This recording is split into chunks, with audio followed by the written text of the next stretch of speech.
ओम शांति। आज 31 अक्टूबर 2024 के बाबा के अनमोल मधुर महावाक्य सुनेंगे। आज नरक चतुर्दशी है और सभी को नरक चतुर्दशी पर बहुत बहुत हार्दिक शुभकामनाएं। आज की मुरली में बाबा ने हम बच्चों को किसी विषय के ऊपर ध्यान खिंचवाया है। बाबा कहे नरक में रहने वाले भूतों को भगाना है। ये भूतों के प्रभाव में कभी नहीं आना है। जितना इनके ऊपर विजय प्राप्त करेंगे उतना बाबा के समीप आते जाएंगे।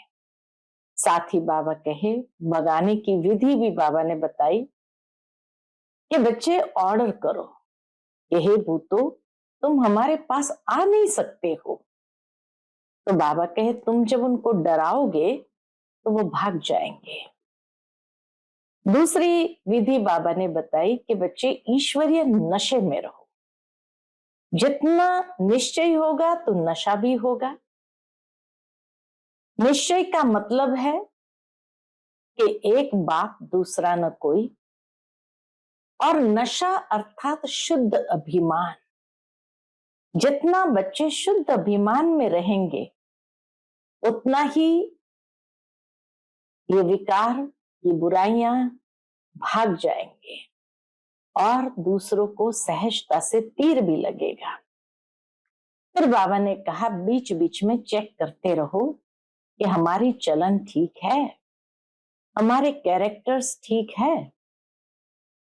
क्योंकि अगर कैरेक्टर सही नहीं है तो शिव बाबा के बच्चे कहलाने योग्य नहीं होंगे। इसलिए अपने चलन को सुधारते जाओ, अपने कैरेक्टर्स को सुधारते जाओ।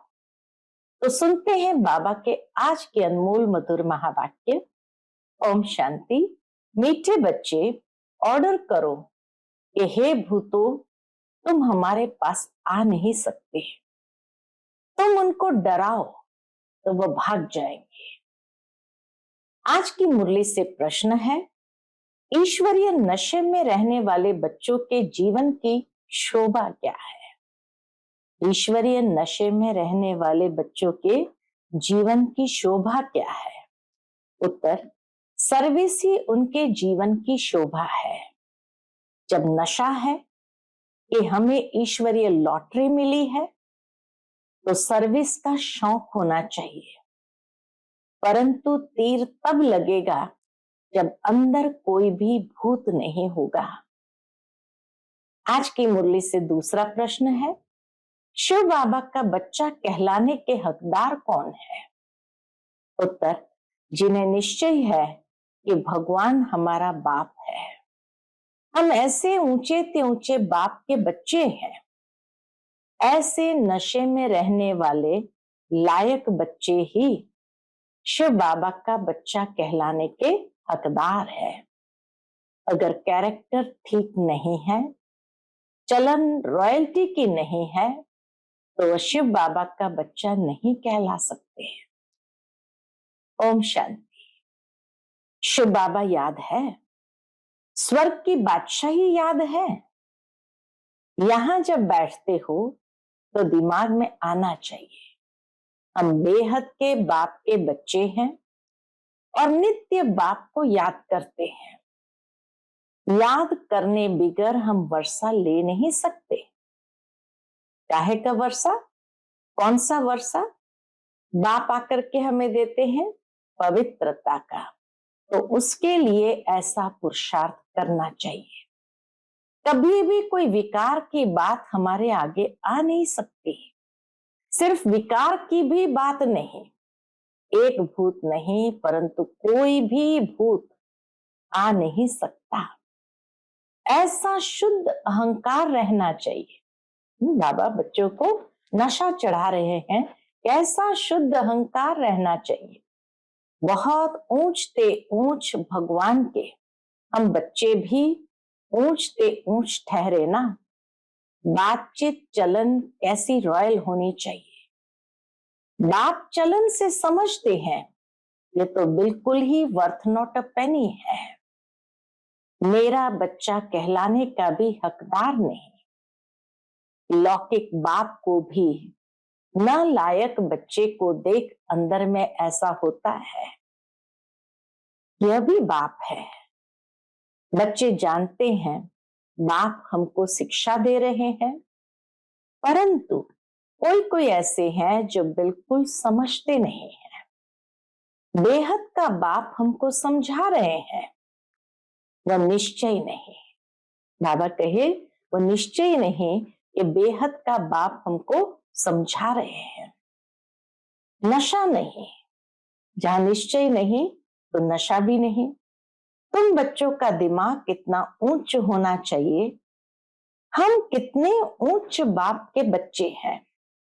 बाप कितना समझाते हैं, अंदर में सोचो हम कितने ऊंचते ऊंच बाप के बच्चे हैं। हमारे कैरेक्टर कितना ऊंच होना चाहिए। जो इन देवी देवताओं की महिमा है वह हमारी होनी चाहिए। प्रजा की थोड़ी महिमा है, एक लक्ष्मी नारायण को ही दिखाया है। सैंपल एक लक्ष्मी नारायण को ही दिखाया है। तो बच्चों को कितनी अच्छी सर्विस करनी चाहिए। इन लक्ष्मी नारायण दोनों ने ये सर्विस की है ना, तभी तो इतना ऊंच बने हैं। दिमाग कितना ऊंचा चाहिए। कई बच्चों में तो कोई फर्क ही नहीं, माया से हार खा लेते हैं तो और ही जास्ती बिगड़ जाते हैं। नहीं तो अंदर में कितना नशा रहना चाहिए। हम बेहद के बाप के बच्चे हैं। बाप कहते हैं सबको मेरा परिचय देते रहो, सर्विस से ही शोभा पाएंगे। सर्विस ही हमारी शोभा है, तभी बाप के दिल पर चढ़ेंगे। बच्चा वह जो बाप के दिल पर चढ़ा हुआ हो। बाप का बच्चों पर कितना लव होता है, बच्चों को सिर पर चढ़ाते हैं। इतना मोह होता है, दुनिया में भी माता पिता को अपने बच्चों पर इतना मोह होता है, परंतु वह तो है हद का मायावी मोह। यह तो है बेहद का। ऐसा कोई बाप होगा जो बच्चों को देख खुश न हो। माँ बाप को तो अथाह खुशी होती है। यहां जब बैठते हो तो समझना चाहिए बाबा हमको पढ़ाते हैं। बाबा हमारा ओबीडियंट टीचर है। बेहद के बाप ने जरूर कोई सर्विस की होगी, तब तो गायन है ना। कितनी वंडरफुल बात है, कितनी उनकी महिमा की जाती है। यहां बैठे हो तो बुद्धि में नशा रहना चाहिए। सन्यासी तो है ही निवृत्ति मार्ग वाले, उनका धर्म ही अलग है। यह भी अब बाप समझाते हैं। तुम थोड़ी जानते थे सन्यास मार्ग को। बाबा कहे पहले तुम्हें थोड़ी मालूम था कि सन्यास मार्ग क्या है। तुम तो गृहस्थ आश्रम में रहते भक्ति आदि करते थे, तुमको फिर ज्ञान मिलता है। तुमको तो ज्ञान मिलने का है नहीं। तुम कितना ऊंच पढ़ते हो और बैठे कितने साधारण हो। नीचे बैठे हैं तो बाबा कहे तुम कितना ऊंच पढ़ते हो और बैठे कितने साधारण हो नीचे। दिलवाड़ा मंदिर में भी तुम नीचे तपस्या में बैठे हो, ऊपर में वैकुंठ खड़ा है। ऊपर वैकुंठ को देख मनुष्य समझते हैं स्वर्ग ऊपर ही होता है। तो तुम बच्चों के अंदर में ये सब बातें आनी चाहिए। ये स्कूल है, हम पढ़ रहे हैं। कहाँ चक्कर लगाने जाते हो तो भी बुद्धि में ये ख्यालात चले तो बहुत मजा आएगा। बेहद के बाप को तो दुनिया में कोई नहीं जानते। बाप के बच्चे बनकर और बाप की बायोग्राफी को न जाने, ऐसा बुद्धू कभी देखा? बाबा के ऐसा बुद्धू कभी देखा? न जानने के कारण कह देते वो सर्वव्यापी है। भगवान को ही कह देते आपे ही पूज्य आपे पुजारी। तुम बच्चों को अंदर में कितनी खुशी होनी चाहिए। हम कितने उच्च पूज्य थे, फिर हम ही पुजारी बने हैं। जो शिव बाबा तुमको इतना उच्च बनाते हैं, फिर ड्रामा अनुसार तुम ही उनकी पूजा शुरू करते हो। इन बातों को दुनिया थोड़ी जानती है। बाबा कहे, इन बातों को दुनिया थोड़ी जानती है कि भक्ति कब शुरू होती है। बाप तुम बच्चों को रोज रोज समझाते रहते हैं। यहाँ बैठे हो तो अंदर में खुशी होनी चाहिए ना। हमको कौन पढ़ाते हैं? भगवान आकर पढ़ाते हैं। यह तो कभी सुना भी नहीं होगा। वह तो समझते हैं गीता का भगवान कौन है। बाबा के दुनिया के लोग तो समझते हैं गीता का भगवान श्री कृष्ण है, तो श्री कृष्ण ही पढ़ाता होगा। अच्छा, श्री कृष्ण भी समझो तो भी कितनी उच्च अवस्था होनी चाहिए। अगर श्री कृष्ण भी पढ़ा रहे हैं तो ऐसी पढ़ाई पढ़ करके तो हमारी अवस्था कितनी उच्च होनी चाहिए। एक किताब भी है, उस समय में यज्ञ में एक किताब जगदीश भाई जी ने लिखी थी, मनुष्य मत और ईश्वरीय मत, दोनों का कॉन्ट्रास्ट लिख करके किताब बनाई थी। तो बाबा के पास आई होगी, इसलिए बाबा कहे एक किताब भी है मनुष्य मत और ईश्वरीय मत का। देवताओं को तो मत लेने की दरकार ही नहीं है। मनुष्य चाहते हैं ईश्वर की मत। देवताओं को तो मत अगले जन्म में ही मिली थी, जिससे ऊंच पद पाया। अभी तुम बच्चों को श्रीमत मिल रही है, इसलिए श्रेष्ठ बनने के लिए। ईश्वरीय मत और मनुष्य मत में कितना फर्क है। मनुष्य मत क्या कहती है, ईश्वरीय मत क्या कहती है। तो जरूर ईश्वरीय मत पर चलना पड़े। कोई से मिलने जाते हैं तो कुछ भी ले नहीं जाते। याद नहीं रहता इसको क्या सौगात देनी चाहिए, कोई किताब देनी चाहिए पढ़ने के लिए, ये क्या देना चाहिए। यह मनुष्य मत और ईश्वरीय मत का कॉन्ट्रास्ट बहुत जरूरी है। तुम मनुष्य थे तो आसुरी मत थी, और अभी ईश्वरीय मत मिलती है। उनमें कितना फर्क है। ये शास्त्र आदि सब मनुष्य के ही बनाए हुए हैं। बाप कोई शास्त्र पढ़कर आते हैं क्या? बाप कहते हैं मैं कोई बाप का बच्चा हूं क्या? शिव बाबा तो किसी बाप का बच्चा नहीं है। मैं कोई गुरु का शिष्य हूं क्या, जिससे सीखा हूं? तो यह भी सब बातें समझानी चाहिए। भले ये जानते हैं कि बंदर बुद्धि है, जानते हैं कि मनुष्य बंदर बुद्धि है, परंतु मंदिर लायक बनने वाले भी है ना। यही बंदर से मंदिर लायक बनने वाले भी है ना। ऐसे बहुत मनुष्य मत पर चलते हैं। फिर तुम सुनाते हो कि हम ईश्वरीय मत पर क्या बनते हैं, वह हमको पढ़ाते हैं। भगवान वाच हम उनसे पढ़ने जाते हैं। हम रोज 1 घंटा पौना घंटा जाते हैं। क्लास में जास्ती टाइम भी लेना नहीं चाहिए। बाबा कहे क्लास में जास्ती टाइम भी लेना नहीं चाहिए। याद की यात्रा तो चलते फिरते हो सकती है। ज्ञान और योग दोनों ही बहुत सहज है। अलफ का है ही एक अक्षर। भक्ति मार्ग के तो ढेर शास्त्र है। इकट्ठा करो तो सारा घर शास्त्र से भर जाए। इतने ढेर शास्त्र है, जो इकट्ठा करो तो बाबा के सारा घर शास्त्रों से भर जाए। इतना इन पर खर्चा हुआ होगा, सोचने की बात है। छपाने में कितना खर्चा हुआ होगा। अब बाप तो बहुत सहज बताते हैं। सिर्फ बाप को याद करो तो बाप का वर्षा है ही स्वर्ग की बादशाही। तुम विश्व के मालिक थे ना, भारत हेवन था ना, क्या तुम भूल गए हो? यह भी ड्रामा की भावी कहा जाता है। अब बाप आया हुआ है, हर 5000 वर्ष बाद आते हैं पढ़ाने। बेहद के बाप का वर्षा जरूर स्वर्ग नई दुनिया का होगा ना? ये तो बिल्कुल सिंपल बात है।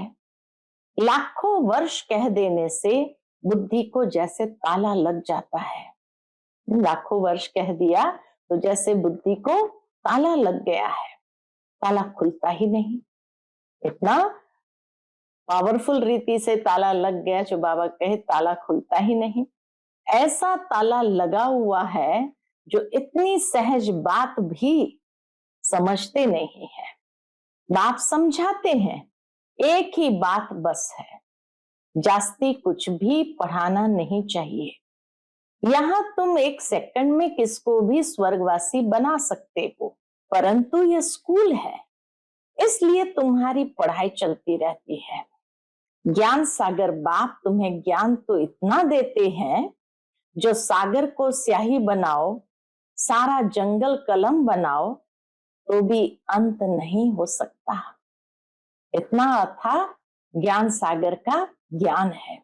ज्ञान को धारण करते कितना समय हुआ है, भक्ति को तो आधा कल्प हुआ है।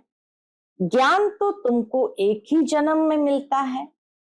बाप तुमको पढ़ा रहे हैं नई दुनिया के लिए।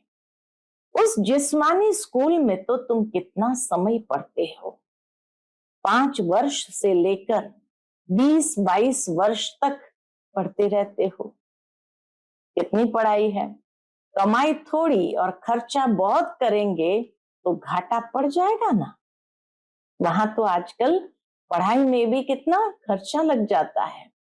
बाप कितना सॉल्वेंट बनाते हैं, फिर इनसॉल्वेंट बन जाते हैं। अभी भारत का हाल देखो क्या है। कितना भारत में एकदम कंगाल बनते जा रहा है। फलक से समझाना चाहिए, माताओं को खड़ा होना चाहिए। तुम्हारा ही गायन है, वंदे मातरम। धरती को वंदे मातरम नहीं कहा जाता है, धरती के लिए नहीं कहा गया है। बाबा ने जिन माताओं बहनों पर कलश रखा है, उनके लिए कहा गया है कि वंदे मातरम। वंदे मातरम मनुष्य को किया जाता है। बच्चे जो बंधन मुक्त है वही ये सर्विस करते हैं। वह भी जैसे कल्प पहले बंधन मुक्त हुए थे वैसे होते रहते हैं। अबलाओं पर कितने अत्याचार होते हैं। जानते हैं हमको बाप मिला है तो समझते हैं बस अब तो बाप की सर्विस करनी है। जैसे ही बाप को पहचान लेते तो समझते बस अब तो बाप की सर्विस करनी है। बंधन है ऐसे कहने वाले रीढ़ बकरियां हैं, कमजोर है। रीढ़ बकरी माना कमजोर है। गवर्नमेंट कभी कह ना सके कि तुम ईश्वरीय सर्विस ना करो। बात करने की हिम्मत चाहिए ना। जिसमें ज्ञान है वह तो इतने में सहज बंधन मुक्त हो सकते हैं। जज को भी समझा सकते हो। हम रूहानी सेवा करना चाहते हैं, रूहानी बाप हमको पढ़ा रहे हैं। क्रिश्चियन लोग फिर भी कहते हैं लिबरेट करो, गाइड बनो। भारतवासियों से फिर भी उन्हों की समझ अच्छी है। तुम बच्चों में जो अच्छे समझदार है उनको सर्विस का बहुत शौक रहता है। समझते हैं ईश्वरीय सर्विस से बहुत लॉटरी मिलनी है। कई तो लॉटरी आदि को समझते ही नहीं है, वहां भी जाकर दास दासियां बनेंगे। दिल में समझते हैं अच्छा दासी ही सही, चांडाल ही सही, स्वर्ग में तो होंगे ना। उन्हों की चलन भी ऐसी देखने में आती है। यह तुम समझते हो। बाबा कहे तुम समझते हो। बेहद का बाप हमको समझा रहे हैं। यह दादा भी समझाते हैं। बाप इन द्वारा बच्चों को पढ़ा रहे हैं। कोई तो इतना भी समझते नहीं, यहां से बाहर निकले खलास। यहां पर बैठे भी जैसे कुछ समझते नहीं। बुद्धि बाहर भटकती धक्का खाती रहती है। एक भी भूत निकलता नहीं है। पढ़ाने वाला कौन और बनते क्या है। पढ़ाने वाला कौन और बनते क्या है। शाहूकारों के भी दास दासियां बनेंगे ना। अभी भी शाहूकारों के पास कितने नौकर चाकर रहते हैं। सर्विस पर तो एकदम उड़ना चाहिए। तुम बच्चे शांति स्थापन अर्थ निमित्त बने हो, विश्व में सुख शांति स्थापन कर रहे हो। प्रैक्टिकल में तुम जानते हो हम श्रीमत पर स्थापन कर रहे हैं, सुख शांति भी श्रीमत पर स्थापन कर रहे हैं। इसमें अशांति कोई होनी नहीं चाहिए। बाबा ने यहाँ भी बहुत ऐसे अच्छे अच्छे घर देखे हुए हैं। लौकिक में एक घर में 6-7 बहुएं इकट्ठे रहती, इतना प्यार से रहती है, बिल्कुल शांति लगी रहती है। ऐसे बाबा ने परिवार देखे हुए, घर में 6-7 बहुएं होती है, लेकिन बाबा कहे इकट्ठे इतने प्यार से रहती, बिल्कुल शांति लगी रहती है। बोलते थे हमारे पास तो स्वर्ग लगा पड़ा है, कोई खिटखिट की बात नहीं, सब आज्ञाकारी है। उस समय बाबा को भी सन्यासी ख्यालात थे। आरंभ में बाबा के भी सन्यासी ख्यालात थे, दुनिया से वैराग्य रहता था। अभी तो यह है बेहद का वैराग्य, कुछ भी याद न रहे। बाबा तो नाम सब भूल जाते हैं। बच्चे कहते बाबा आप हमको याद करते हैं?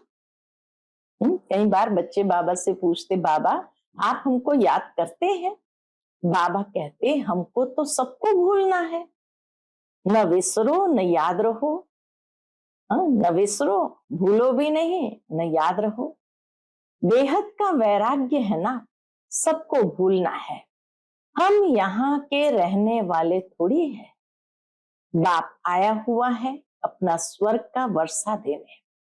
बेहद का बाप कहते हैं मुझे याद करो तो तुम विश्व के मालिक बन जाएंगे। ये बैच बहुत अच्छा है समझाने के लिए।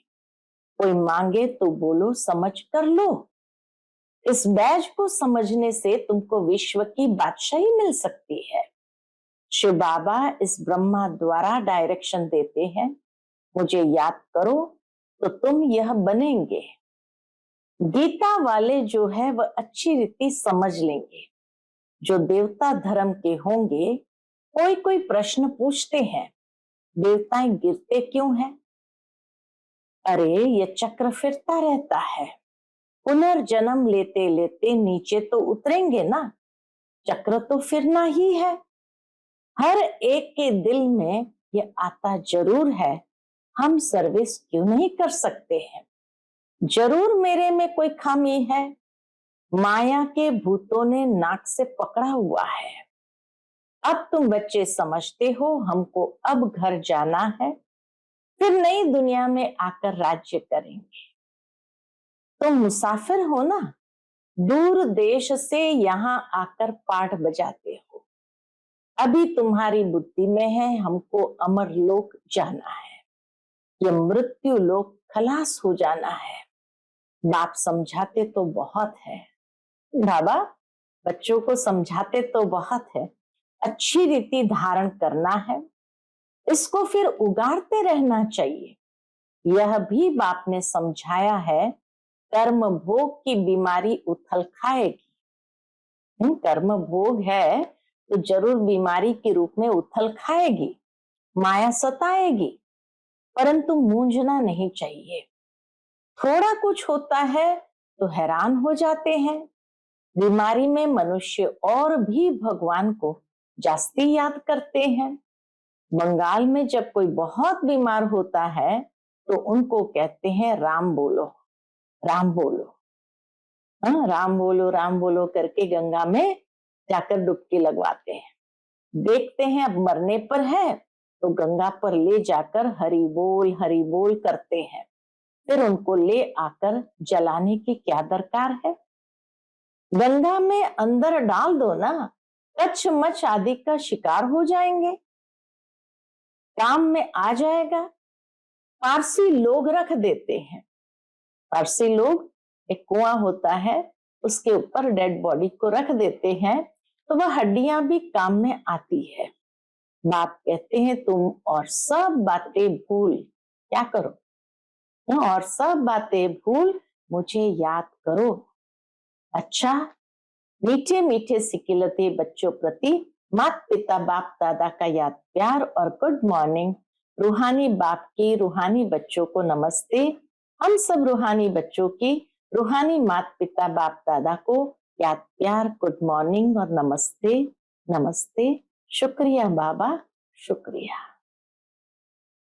आज की मुरली से धारणा के लिए मुख्य सार है। पहली पॉइंट, बंधन मुक्त बनकर भारत की सच्ची सेवा करनी है। बंधन मुक्त बनकर भारत की सच्ची सेवा करनी है। फलक से समझाना है कि हमें रूहानी बाप पढ़ा रहे हैं, हम रूहानी सेवा पर है, ईश्वरीय सेवा की उछल आती रहे। दूसरी पॉइंट, कर्म भोग की बीमारी व माया के तूफानों में मूंझना व हैरान नहीं होना है। ये तो आएगा। कितना बाबा प्रैक्टिकल बात करते हैं कि माया के तूफान तो आएंगे, कर्म भोग बीमारी के रूप में भी उथल खाएगा, लेकिन उसमें हैरान नहीं होना है, मूंझना नहीं है। बाप ने जो ज्ञान दिया है उसे उगारते बाप की याद में हर्षित रहना है। आज का बाप दादा का मधुर वरदान हम बच्चों के प्रति निराकार और साकार दोनों रूपों के यादगार को विधि पूर्वक मनाने वाले श्रेष्ठ आत्मा भव। निराकार और साकार दोनों रूपों के यादगार को विधि पूर्वक मनाने वाले श्रेष्ठ आत्मा भव। दीपमाला अविनाशी अनेक जगे हुए दीपकों का यादगार है। आप चमकती हुई आत्माएं दीपक के लौ मिसल दिखाई देती हो, इसलिए चमकती हुई आत्माएं दिव्य ज्योति का यादगार स्थूल दीपक की ज्योति में दिखाया है। तो एक तरफ निराकारी आत्मा के रूप का यादगार है, तो दूसरी तरफ आपके ही भविष्य साकार दिव्य स्वरूप लक्ष्मी के रूप में भी यादगार है। यही दीपमाला देव पद प्राप्त कराती है। तो आप श्रेष्ठ आत्माएं अपना यादगार स्वयं ही मना रहे हो। आज का स्लोगन है, नेगेटिव को पॉजिटिव में चेंज करने के लिए अपनी भावनाओं को शुभ और बेहद की बनाओ। नेगेटिव को पॉजिटिव में चेंज करने के लिए अपनी भावनाओं को शुभ और बेहद की बनाओ। अच्छा, ओम शांति।